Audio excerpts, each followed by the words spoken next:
What kind of father abandons his twin sons in the middle of a snowstorm? And why does he show up 20 years later, begging for forgiveness? In the heart of the Colorado Rockies, two young boys were left to freeze beneath a pine tree, waiting for a man who would never return. Everyone thought they were gone, just another tragic headline swallowed by the storm. But they survived, not because of love, but because a stranger stepped in where their own blood walked away. Now, decades later, their past comes crashing through the front door of a secluded mountain cabin. But here's the twist. What if the man who saved them isn't who he claims to be? What if the betrayal was deeper than anyone imagined? And what if forgiveness comes at a cost? This isn't just a story about survival. It's about secrets buried in snow, choices that haunt a lifetime, and the brutal truth that sometimes family means everything you choose and nothing you're born into. Stay with us, because by the end of this story, you'll be asking yourself, would you forgive someone who left you to die? Or would you finally slam the door forever? The snowstorm came without warning, thick angry flurries blanketing the Colorado mountains, as if nature itself was trying to bury a secret. High in the Rockies, the Whitmore SUV wound its way through narrow mountain roads slick with ice. Inside, billionaire entrepreneur Richard Whitmore gripped the steering wheel, knuckles white, breath shallow. His two sons, 7-year-old twins Aiden and Caleb, slept soundly in the back seat, their small bodies swaddled in puffy blue winter jackets, each clutching a worn stuffed animal. Aiden's frayed teddy bear and Caleb's bunny with drooping ears. Richard checked the rearview mirror, eyes lingering on their innocent faces. His jaw tightened. He had told them this was a weekend getaway, a little winter adventure before Christmas. But was that ever really true? Or had he always known this would be goodbye? Just a couple of days, he whispered to himself. Just enough time to make everything disappear. But disappear what, exactly? Was it guilt? Scandal? A threat? What could drive a man with more money than entire nations to abandon his own children in the dead of winter? As the wind howled outside, the line between cowardice and self-preservation blurred. Richard's mind reeled. Tomorrow he had a meeting in Denver, one that could either solidify his empire or destroy everything he had built. And the twins, they were a liability. At least that's what he had been told. And Richard always did what had to be done. Or did he? The car slowed, tires crunching on the thick powder of a narrow trail. Through the blowing snow, a silhouette emerged, a crumbling, isolated cabin hidden deep in the woods near Timberline Creek. No power, no neighbors, no witnesses. This was it. He parked. For a moment, he just sat there staring ahead, breathing in the silence as the engine ticked and cooled. He looked back once more at the boys. What if I just drove away with them right now? What if I turned around, said it was all a mistake? But the voice of his father echoed in his mind. You either sacrifice something small, or you lose it all. Richard opened the door. The cold bit at his skin like needles. He took one last long breath. Aiden, Caleb, he called softly. Wake up, boys. We're here. They stirred, rubbing their eyes. Are we going to build a snowman, Dad? Aiden asked. Sure, Richard forced a smile. But first, I need to grab firewood. Wait by that big pine tree, okay? I'll be right back. Caleb hesitated. I'm cold, Dad. Richard reached over, pulled the hood over Caleb's head. It's just for a minute, buddy. Stay close. Stay together. The twins shuffled toward the tree, groggy and trusting, unaware their father was already pulling away from them in more ways than one. The door slammed.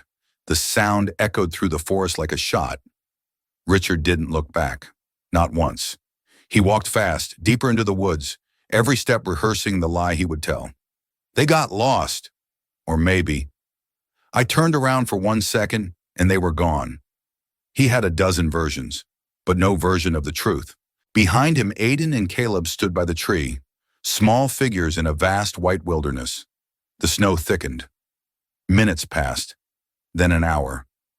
Aiden clutched his bear. Do you think he got lost? Caleb didn't answer.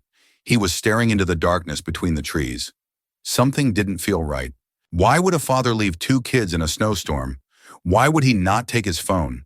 Why didn't he even bring firewood? Was this really a mistake or something worse? As night fell and the wind became a scream, the boys began to shiver uncontrollably. Their cheeks flushed red from the cold. Aiden tried to call out, but the storm swallowed his voice. Then, something moved, a shadow tall and broad, trudging through the white chaos. For a moment, they froze. Was it their father? No. This man was different. His face was rough, half covered in a frosted beard. His coat looked military grade, and on his back he carried a sled stacked with firewood. He stopped abruptly, eyes locking on the boys huddled by the tree. He dropped the wood. The man, Logan Hayes, knew instantly something was wrong. You don't find two kids alone in the woods during a storm by accident. His instincts kicked in. Former special forces. He'd seen children like this in war zones, abandoned, traumatized. "Hey there," he said, lowering himself to their level. "You guys okay?" Aiden blinked up at him. "Our dad, he said he'd be right back." Logan looked around. There were no tracks leading away from the boys, just one set going in, none going out. He swallowed hard. "He's not coming back, is he?" Neither child answered. They didn't have to. Logan stood, offered a gloved hand. "Come on, you're freezing. My cabin's not far. We'll get you warm." Aiden hesitated. Caleb held back. Should they trust a stranger or stay and wait for a man who had already made his choice? Finally, Caleb stepped forward and placed his small hand in Logan's. They walked in silence through the storm, the crunch of snow the only sound between them. Logan didn't ask questions yet, but his mind raced. Who leaves their own children to die? And why? Was this about money, revenge, something darker? When they reached the cabin, warmth enveloped them like a miracle. Firelight flickered across the walls. Logan handed them cocoa and wrapped them in blankets. The boys sat in silence, thawing slowly. But the questions would come. And the truth? It would burn colder than any snowstorm. If a billionaire could throw away his children like pawns, what else had he sacrificed? What did you think Richard was hiding? And most of all, who would come looking next? If you were Logan, would you trust the boys' story? Or wonder if something more sinister was behind their abandonment? Do you believe a powerful man like Richard Whitmore was forced to do this? Or was it a calculated move for personal gain? What would you have done if you were one of the twins? Wait in the snow? Or follow a stranger deeper into the unknown? The storm howled outside like a living thing, angry, relentless, as if it knew what had been done. Inside the small log cabin near Timberline Creek, the fire crackled softly, casting dancing shadows across the walls. It should have felt safe, even comforting. But for Aiden and Caleb, warmth couldn't chase away the questions that had rooted in their minds like thorns. Why did he leave us? What did we do wrong? And, most haunting of all, was he ever planning to come back? Logan Hayes sat quietly across from the boys, watching them with a practiced eye. He could read body language better than most. Aiden, the older by a few minutes, had started to engage, asking questions between sips of cocoa. But Caleb remained frozen, not by the cold, but by the quiet storm inside him. He hadn't let go of his stuffed bunny since they arrived, gripping it like it was the last thread connecting him to something familiar. Logan didn't push. He knew better. Some wounds you didn't prod until the person holding them was ready to bleed. "I used to live in silence too," he said eventually, his voice low, steady. "After the war, it was the only sound I could trust." Aiden looked up. Caleb didn't move. "You were in the military?" Aiden asked. Logan nodded. "Special forces, a long time ago." "Did you ever get left behind?" the boy whispered. Logan paused. "Not in the way you were, but yes, I know what it feels like to be forgotten." The room fell quiet again. Outside, the wind screamed. Then, a thump, not loud, barely audible, but enough. Logan stood instantly, trained reflexes. He crossed the room in 3 long strides, grabbed his rifle from the wall, and moved toward the window. Nothing. "Stay here," he said sharply. The boys didn't argue. He stepped onto the porch. Snow blew sideways. Visibility was near zero. But that sound, it hadn't come from the storm. Another noise, this time closer. Movement behind the tree line. Logan raised the rifle. Was it an animal? A person? Someone looking for the boys? Or something far worse? He scanned the forest with the precision of a man who had once hunted in war zones. But the trees gave nothing away. Not yet. Back inside, Aiden had inched toward the door. Caleb remained where he was, eyes locked on the fireplace. Aiden whispered, "Do you think Dad sent someone?" Caleb finally spoke, his voice flat. "No, he's not thinking about us anymore." That truth, so simply spoken, hit harder than any winter wind. When Logan returned, he was soaked, tense, and alert. "Didn't see anything," he said, though his eyes betrayed his concern. "But we're locking down tonight, just in case." He didn't tell them about the faint footprints he'd found circling the cabin. Too small to be a man's, too heavy for a rabbit, and worse, there were no tracks leading away. The next morning came too quiet. The boys helped chop wood. Logan taught them how to set traps, how to recognize animal signs in the snow. It wasn't just survival. It was trust, slowly built through shared purpose. Aiden was soaking it in. Caleb followed, silent but watching everything. Later by the fire, Aiden finally asked what had been bubbling under the surface since the moment they were found. "Why did you help us?" Logan didn't answer right away. "What would you say to two boys who had been thrown away? How do you explain that you saw a reflection of your own brokenness in their eyes?" He sighed. "Because someone once saved me when I didn't think I deserved it. That person didn't ask questions, just gave me a place to breathe. That's what I'm doing for you."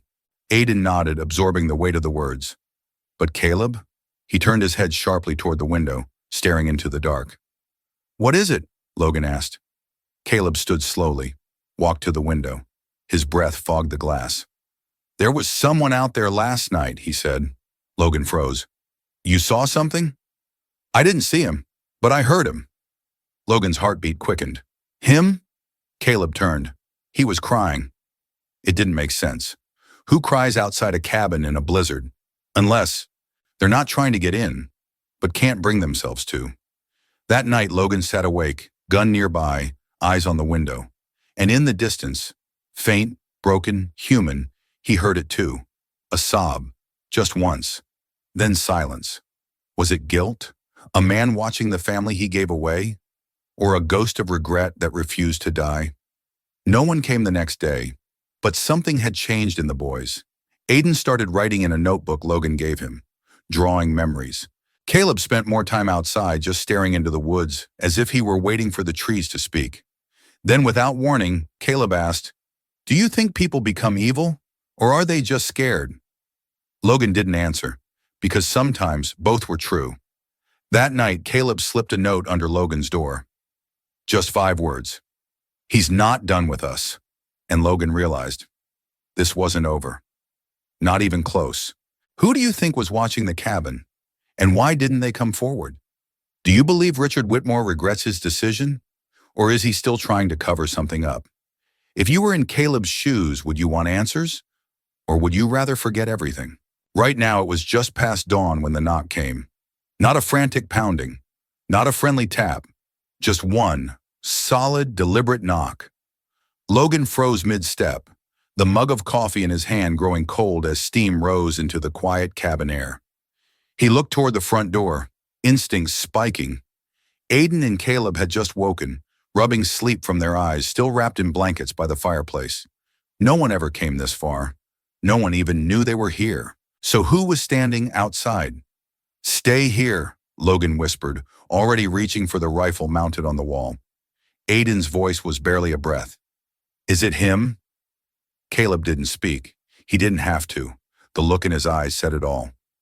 Logan stepped to the door, every nerve in his body taut. With one hand on the knob and the other on the weapon, he opened it slowly. And there he was, Richard Whitmore. No security, no driver. Just a man, older now, his once polished image shattered. His breath fogged in the freezing air. His coat was expensive, but his eyes were tired, hollow. The face of a man haunted by his own reflection. Logan didn't move. "What do you want?" Richard stared past him, into the shadows of the cabin. "I need to speak to my sons." The word sons fell like ice between them. "Now you call them that?" Logan's voice was low but sharp. You left them to die, Richard. I know, his voice cracked.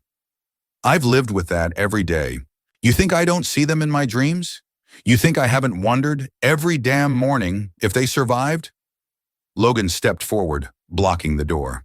They did, but not because of you. I didn't have a choice, Richard snapped. You think I wanted to do it? My father gave me an ultimatum. Either I walked away from them, or I lost everything. My company, my name, my future. Logan's eyes narrowed. And you chose yourself. Silence. Richard looked down at the snow. I thought maybe they'd be found quickly, that someone would rescue them, that I could fix it later. Fix it? Logan barked a laugh. You don't fix betrayal with a visit and a half-hearted apology. At that moment, Aiden stepped into view. Then Caleb. They stood in the doorway behind Logan, both still in flannel pajamas, both utterly still. Aiden was the first to speak. Why are you here now? Richard's voice was quiet. Because I thought I could move on, but I never did. And what?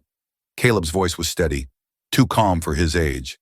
Now that your conscience is too loud, you want forgiveness? No. Richard shook his head. I don't expect forgiveness.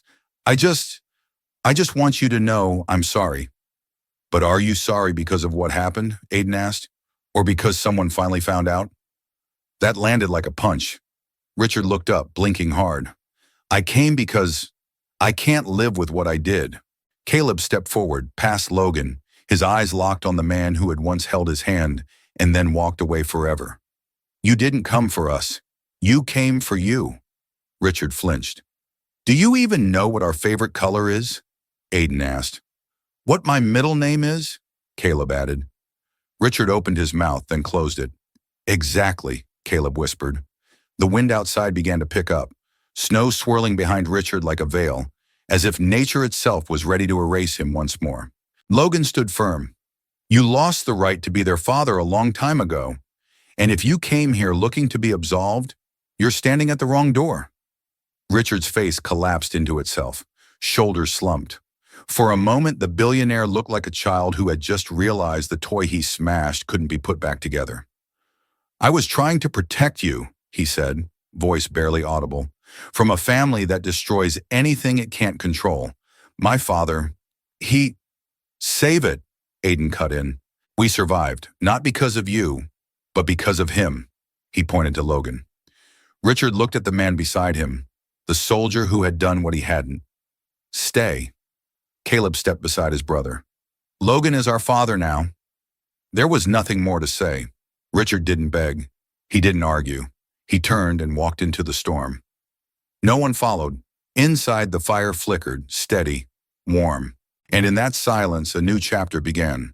Not built on blood, but on the bond between broken things learning to become whole again. But as Logan stood there, watching the snow swallow the shape of the man who once cast a long shadow, one final question lingered in his mind. Was this truly the end, or just the beginning of something darker yet to come? Do you believe Richard was truly sorry, or was his return just another calculated move? If Logan hadn't opened the door, would Richard have left without ever saying a word? Do you think forgiveness is possible for a betrayal this deep? Or are some wounds meant to stay open? What do you think about this story so far? Did it move you? Shock you? If you found it powerful, comment 3 below. If it didn't meet your expectations, comment 1. If it felt just okay, comment 2. Also, where are you watching from? Let us know in the comments and share this story with someone who believes that family isn't always about blood. It's about who shows up when it matters most.